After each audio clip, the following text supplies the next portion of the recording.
মসজিদে যদি ছোট বাচ্চা যায়, কিছু মুরব্বী আছে দূর দূর দূর। আশ্চর্য কথা, একটা বাচ্চা ঢুকেছে, আপনি দূর দূর করতেছেন। ওরা কি কোনো বিশেষ কোনো প্রাণীর বাচ্চা? মানুষের সন্তান, আপনি চোখ মোটা করতেছেন। প্রথম কাতারে বাচ্চা দাঁড়াইছে, তো আপনার কি হয়েছে? আপনি কেন ধমক দিবেন?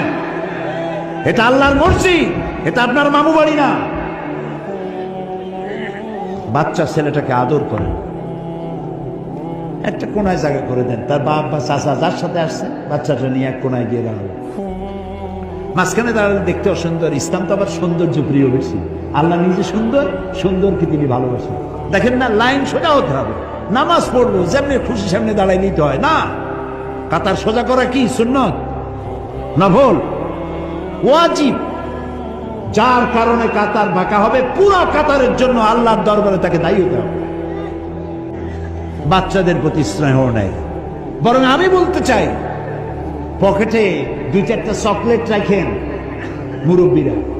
কোনো বাচ্চা যদি মসজিদে যায়, নামাজ পড়তে দেখেন, বেরোবার সময় ওর হাতে মাথায় হাত বুলাবেন। বাবা তুমি নামাজ পড়তে আসছো, খুব খুশি হয়েছে। তোমার নাম কি বাবা? নামটা শুনলেন, হাতে একটা চকলেট ধরাই দিলেন। বাচ্চা মনে করলো মসজিদে গেলেই তো চকলেট পাওয়া যায়।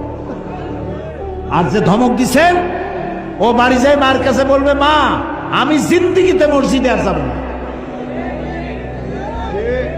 ওর কলজা ছোট তো, আপনি বাচ্চা ছেলেকে